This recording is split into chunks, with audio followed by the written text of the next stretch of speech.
Hello semua, apa khabar? In this video, we'll look at different ways of asking questions, in particular, yes or no questions. So we'll look at three main ways of asking questions. First, using kah. Second, ke. And lastly, ke tak. So these are different words or phrases that are added to sentences when forming questions.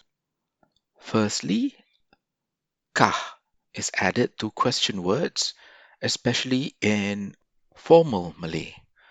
So these are mainly in written texts or advertisements, in speeches or in media. So kah is added behind main question words like apa, bagaimana, di mana, or yang mana. So any question words. For example, apakah yang dijual di sana? Apakah yang dijual di sana? So this means what is being sold there. And it's perfectly fine if the question is without kah. Apa yang dijual di sana?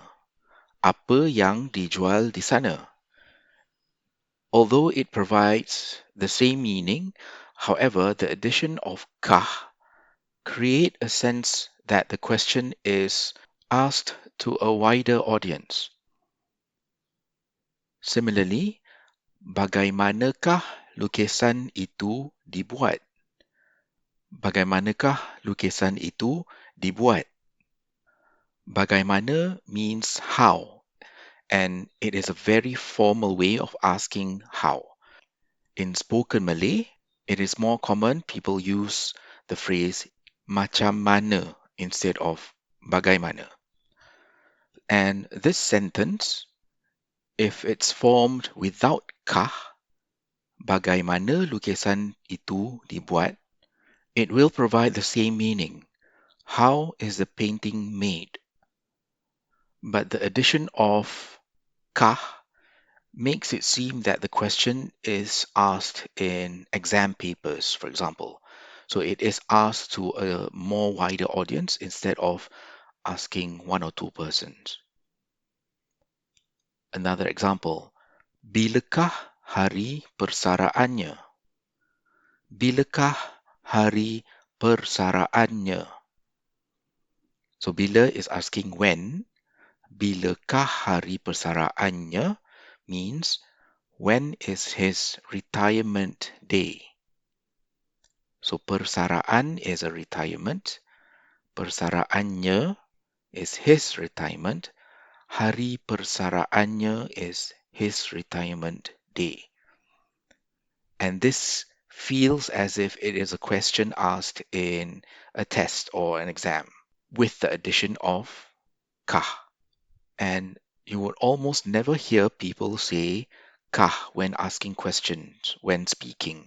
So mostly kah is seen as part of a question in texts or in very formal Malay. Also, adding kah in a sentence changes the sentence from being a statement to a question. For example, dia tinggal situ. Dia tinggal situ, which means he stays there. If kah is added at the end of the sentence, dia tinggal situ kah, it becomes a question, especially a yes or no question. So the meaning of the sentence now becomes, does he stay there? Again, the answer would be yes or no. Another example, awak dari Kuantan. Awak dari Kuantan means you are from Kuantan. It's a statement. So if we add kah at the end of the sentence, it becomes awak dari Kuantan kah? So it becomes a question, are you from Kuantan? Another example, Alice mula kerja pada hari Rabu. Alice mula kerja pada hari Rabu. This means Alice starts work on Wednesday. But again, if kah is added to the sentence, Alice mula kerja pada hari Rabu kah? It changes the statement to a question. Does Alice start work on Wednesday? Okay, so kah is mostly heard in formal settings. So what about in casual or spoken Malay? So when speaking, kah would change or would be heard as ke. Going back to the example, dia tinggal situ kah? Does he stay there? So when speaking, you will most probably hear this as dia tinggal situ ke? Dia tinggal situ ke? And the answer to this would be a yes or no. The other example, Alice mula kerja pada hari Rabu kah? So when speaking, you would most probably hear this as Alice mula kerja pada hari Rabu ke? Alice mula kerja pada hari Rabu ke? So it gives the same meaning. Does Alice start work on Wednesday? And the answer would be yes or no. So that's one difference between formal and casual Malay. And another way of asking questions would be the addition of tak at the end of the question. So it becomes ke tak. So ke tak essentially means or not. For example, awak jumpa Encik Saiful. Awak jumpa Encik Saiful. So this means you saw Mr. Saiful. And if ke tak is added, the sentence becomes awak jumpa Encik Saiful ke tak? It becomes a question and it means did you see Mr. Saiful or not? So again, it's a yes or no question. And what is the difference if tak is not part of the question? If it's just awak jumpa Encik Saiful ke? Awak jumpa Encik Saiful ke?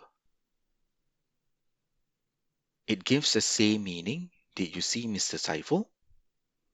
But the context of the question is slightly changed, meaning the question is more of did the person see Mr. Saiful or did he see someone else?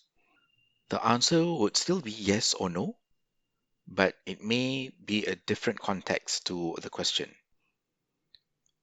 Another example, dia beli kasut ke tak? Dia beli kasut ke tak? So this means, did he buy shoes or not? If it's just dia beli kasut ke? Dia beli kasut ke?